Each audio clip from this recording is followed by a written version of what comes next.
तो इसीलिए इस वीडियो में मैं आपको बताने वाला हूँ कि क्यों आपको एक्सट्रीम 125R लेनी चाहिए हॉर्नेट 125 को छोड़ के।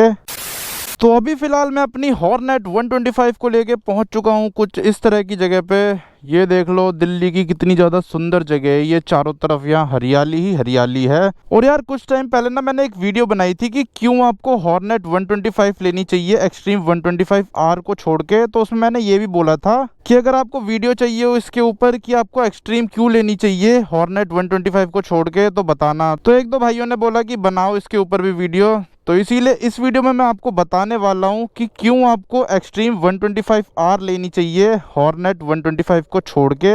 वैसे तो ऐसे रीज़न बहुत ज़्यादा कम है जिसकी वजह से आपको एक्सट्रीम लेनी चाहिए, लेकिन फिर भी ऐसे रीज़न है मार्केट में, तो इसलिए वो बताना ही पड़ेगा मुझे। बाकी एक बार आप हॉर्नेट 125 देख लो, देखने में कुछ ऐसी लगती है इस साइड से।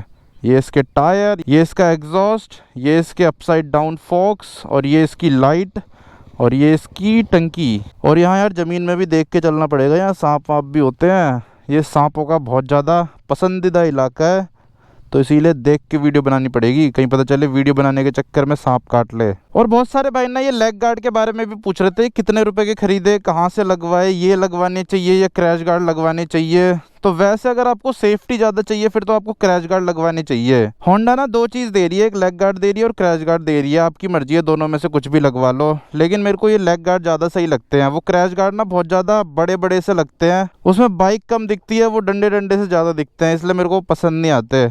और ये क्या होता है, ये छोटे से होते हैं, इससे गाड़ी का लुक भी वैसा का वैसा रहता है और प्रोटेक्शन भी हो जाती है थोड़ी थोड़ी सी। ज़्यादा प्रोटेक्शन तो नहीं हो पाती इनमें, लेकिन ये है कि थोड़ी बहुत तो हो ही जाती है। लेकिन अगर आपको बिल्कुल ही तगड़ी प्रोटेक्शन चाहिए कि आपकी बाइक गिरे पड़े उसे कुछ भी ना हो, फिर आप क्रैश गार्ड लगवाना। वैसे तो ये भी ना देखो इस वाले पैनल से बाहर है, ये देख रहे हो, इसीलिए अगर बाइक गिरती है इस साइड से तो ये वाला पैनल बच जाएगा, इसको कुछ नहीं होगा। और बाकी इससे वजन भी कम बढ़ता है गाड़ी का, वो थोड़े ज़्यादा भारी होते हैं, उससे गाड़ी का वजन भी बढ़ता है, और वजन बढ़ेगा तो फिर परफॉर्मेंस कम होगी थोड़ी सी। और मैं नहीं चाहता मेरी बाइक की थोड़ी सी भी परफॉर्मेंस कम हो। जितनी ये बाइक देती है ना परफॉर्मेंस, मेरे को पूरी की पूरी चाहिए, थोड़ी सी भी कमी नहीं चाहिए परफॉर्मेंस में, इसीलिए मैंने ये छोटे वाले ही लगवाए हैं। और वैसे भी यार इतने सस्ते सस्ते से पार्ट हैं, इसके टूट भी जाएंगे तो क्या ही फर्क पड़ जाएगा, दूसरे डलवा लेंगे, और इंश्योरेंस भी है, तो इसलिए इतनी कोई दिक्कत की बात नहीं है। बाकी पैर ये भी बचा लेंगे। तो बस यही रीज़न है जिसकी वजह से मैंने ये लेग गार्ड डलवाए और क्रैश गार्ड नहीं डलवाए। और जो इनका प्राइस है ना वो मेरे को 915 रुपये पड़ा है, लेकिन ये शोरूम पे भी डिपेंड करता है, क्योंकि बहुत सारे भाई बोल रहे थे उन्होंने 850 रुपये का भी लगवाया है, किसी ने 815 रुपये का भी लगवाया है, लेकिन मेरे से तो उन्होंने 915 रुपये लिए हैं इस लेग गार्ड के।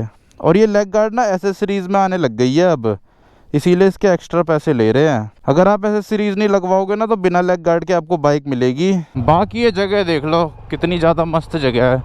अब यार हरियाली कम होने लग गई है, जो पत्ते हैं ना पेड़ों के वो थोड़े येलो येलो से होने लग गए हैं, नहीं तो जब बारिश का मौसम था ना बहुत ही ज़्यादा ग्रीनरी थी यहाँ पे। तो स्टार्ट करते हैं रीज़न नंबर 1 से कि क्यों आपको एक्सट्रीम 125R लेनी चाहिए। तो सबसे पहला रीज़न जो कि सबसे मेन रीज़न है वो है कि वो सस्ती आती है 10,000 रुपये। तो दोनों के प्राइस में ना 10,000 रुपये का डिफरेंस है। और मेरे ख्याल से हीरो एक्सट्रीम आपको एसेसरीज के साथ भी 10,000 रुपये सस्ती पड़ेगी हॉर्नेट 125 से, इसीलिए प्राइस का डिफरेंस तो है, 10,000 रुपये का डिफरेंस है। और बाकी स्टेट टू स्टेट भी डिपेंड करता है। बहुत सारे भाई तो मेरे को ऐसे बोलते हैं उनके यहाँ 4-5 हज़ार का डिफरेंस है, किसी के यहाँ 7,000 का होगा, लेकिन जो ज़्यादातर स्टेटों में ना 8-9 या 10,000 रुपये का डिफरेंस है। तो सबसे पहली चीज़ तो ये हो गई कि प्राइस का डिफरेंस है। अगर आपका बजट एकदम ही टाइट है, आप अपना बजट बिल्कुल नहीं बढ़ा सकते, आपका बजट पहले 1 लाख था, आपने कुछ कुछ करके 1-10 तक कर दिया है कि चलो एक्सट्रीम ले लूँगा, और उससे आगे आप नहीं बढ़ सकते, तो फिर आपको एक्सट्रीम ही लेनी चाहिए। क्योंकि काम की सारी चीज़ें आपको एक्सट्रीम में भी मिल ही जाती है, स्पोर्टी लुक्स भी मिल जाते हैं, और भागती भी वो बाइक सही है। टॉप एंड में तो इससे भी ज़्यादा सही है वो भागने में, लेकिन इनिशियल इसका ज़्यादा अच्छा है हॉर्नेट 125 का। हाँ, तो अगला रीज़न ये भी हो गया एक्सट्रीम 125R लेने का कि उसका टॉप एंड ज़्यादा अच्छा है। तो अगर आपकी रनिंग हाईवे वगैरह पे ज़्यादा है ना तो आपके लिए एक्सट्रीम ज़्यादा सही रहेगी। मतलब आपको 100 से ऊपर ज़्यादा चलानी है, 105, 110, वैसे 100 के ऊपर ये भी चली जाती है, लेकिन इसमें ना ऐसा लगता है कि 100 के बाद बिल्कुल ही पावर डाउन चली गई। एक्सट्रीम में फिर भी थोड़ी थोड़ी पावर रहती है, ऐसा नहीं है कि एक्सट्रीम में बहुत ज़्यादा पावर रहती है, क्योंकि दोनों है तो 125 सीसी, और पावर में भी ज़रा सा ही फ़र्क है दोनों की में। टॉर्क इसमें आपको ज़्यादा मिलता है, लेकिन पावर आधी bhp उसमें ज़्यादा मिलती है। यहाँ इतनी लाइन क्यों लग रखी है? तो इसीलिए एक ये भी रीज़न हो सकता है किसी किसी के लिए एक्सट्रीम 125R लेने का। यहाँ पे क्यों जाम हो रहा है यार? अब जाम बहुत रहने लग गया है, पता नहीं क्यों। पहले नहीं होता था इतना जाम, अब तो पूरी दुनिया में ही जाम लग रखा है। कहीं भी चले जाओ इस टाइम जाम ही जाम, जाम ही जाम है हर जगह। अब बढ़ते हैं अगले रीज़न की तरफ। तो अगला रीज़न है एक्सट्रीम 125R लेने का कि वो ना थोड़ी कंफर्टेबल ज़्यादा है इससे। उसकी सिटिंग पोजीशन ना एक कम्यूटर बाइक की तरह है, जैसे SP शाइन की हो गई, स्प्लेंडर की हो गई। ऐसे ना सीधा सीधा बैठना पड़ता है उसमें। और इसका जो सिटिंग पोस्चर है वो थोड़ा स्पोर्टी है, एग्रेसिव है हल्का सा। तो इसमें आपको हल्का सा झुक के बैठना पड़ता है आगे की तरफ, स्पोर्टी फील लेने के लिए। तो अगर आपको कम्यूटिंग वगैरह ज़्यादा करनी है, डेली ऑफिस जाना है, तो एक्सट्रीम आपके लिए ज़्यादा सही रहेगी, मतलब कंफर्ट उसका। तो एक ये भी रीज़न हो सकता है एक्सट्रीम 125R लेने का। और दूसरा क्या है, उसमें ना आपको सिंगल सीट का ऑप्शन भी मिल जाता है। जैसे हॉर्नेट में तो आपको सिर्फ स्प्लिट सीट मिलती है, लेकिन एक्सट्रीम में आपको सिंगल सीट का ऑप्शन भी मिल जाता है और स्प्लिट सीट का ऑप्शन भी मिल जाता है। तो एक ये और फ़ायदा है। अगर आपको थोड़ी और ज़्यादा प्रैक्टिकलिटी चाहिए, कंफर्ट चाहिए, तो आप सिंगल सीट भी ले सकते हो। पिलियन को बिठा के इधर उधर ले जाना हो तो सिंगल सीट वाला ऑप्शन ज़्यादा सही रहेगा। जैसे कई लोग होते हैं ना, वो ऑफिस डेली किसी के साथ जाते हैं पीछे बिठा के। और बाकी यार माइलेज वगैरह, सर्विस कॉस्ट तो सेम ही है दोनों बाइक की। लेकिन हाँ, अगर हम पार्ट्स की बात करें तो पार्ट्स शायद हीरो के सस्ते मिलेंगे आपको, हॉर्नेट के थोड़े महंगे मिलेंगे। जैसे इसमें आगे USD फोक्स मिलते हैं, वो थोड़े महंगे ही आते हैं। और इसमें आपको पेट्रोल डिस्क मिलती है, पेट्रोल डिस्क भी महंगी आती है। वहीं एक्सट्रीम में आपको नॉर्मल डिस्क मिलती है, बड़ी है लेकिन नॉर्मल है, इसीलिए जो नॉर्मल डिस्क है वो सस्ती आती है।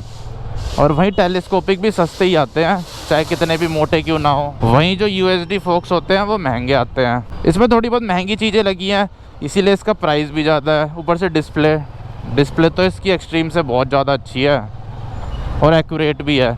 एक्सट्रीम की डिस्प्ले में तो आप अभी गियर डाल दोगे, कल दिखाएगा कि गियर चेंज हो गया है। विश्वास ना हो तो करके देख लेना शोरूम में जाके। और 2-3 गियर जब एक बार उतार देते हैं ना, फिर तो वो पागल हो जाती है, पता ही नहीं चलता कौन से गियर में चल रही है। मतलब आप अगर बार बार डाउन शिफ्ट अप शिफ्ट करोगे ना ट्रैफिक वगैरह में, तो ऐसे टाइम पे एक्सट्रीम की डिस्प्ले पागल हो जाती है। जब दूसरा डालो तीसरा दिखाएगी, तीसरा डालो दूसरा दिखाएगी। मतलब वही है, उस टाइम जल्दी जल्दी ऊपर नीचे गियर करते हैं तो उसकी वजह से उसका मीटर दिखा नहीं पाता। लेकिन इसका तो एकदम क्लिक में ही चेंज हो जाता है, जैसे क्लिक होता है वैसे ही मीटर में भी गियर चेंज दिखा देता है। और एक्सट्रीम में तो ये भी नहीं दिखाता कि गाड़ी न्यूट्रल है, N नहीं लिखा आता उसमें, बस ये है कि गियर का वो हट जाता है नंबर, लेकिन इसमें N भी लिखा आता है। और जब एक्सट्रीम के गियर भी अटकते हैं जब भी उसमें कुछ नहीं दिखाता नंबर। एक्सट्रीम यार प्रोडक्ट अच्छा है अपनी जगह, लेकिन रिलायबल नहीं है। और ऊपर से हीरो की आफ्टर सेल सर्विस, उसके बारे में तो पूरी दुनिया को पता ही है, तभी पूरी दुनिया हीरो की बाइक लेने के बाद बाहर से सर्विस कराती फिरती है, क्योंकि बाहर से ज़्यादा अच्छी सर्विस हो जाती है हीरो की, इतनी कंपनी में अच्छी नहीं हो पाती। लेकिन होंडा में ये है कि कंपनी में भी ठीक ठाक सर्विस हो जाती है आपकी नहीं, मतलब आपकी बाइक की। अभी तक मेरा एक्सपीरियंस तो ठीक रहा, बाकी अगर बेकार होता है तो मैं आपको बताता हूँ, मतलब बता ही दूँगा। अपना तो काम ही यही है, और काम ही क्या है अपने पास, कभी एक बाइक की बुराई करो, कभी दूसरी बाइक की बुराई करो, कभी एक कार की बुराई करो, कभी दूसरी कार की बुराई करो। वैसे तो मेरे को होंडा के भी कोई प्रोडक्ट पसंद नहीं है, बस ये हॉर्नेट 125 को छोड़ के।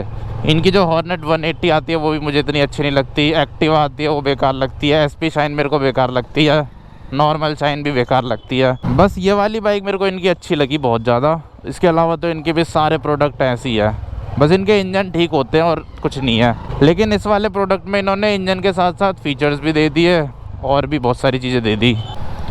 अब लूँगा तो ये लूँगा MT-15 यामाहा की, क्योंकि इससे अपग्रेड करके अब 150 सीसी में जाऊँगा ना, 150 160। बताना कौन सी ज़्यादा बढ़िया रहेगी मेरे लिए, MT-15 ज़्यादा बढ़िया रहेगी।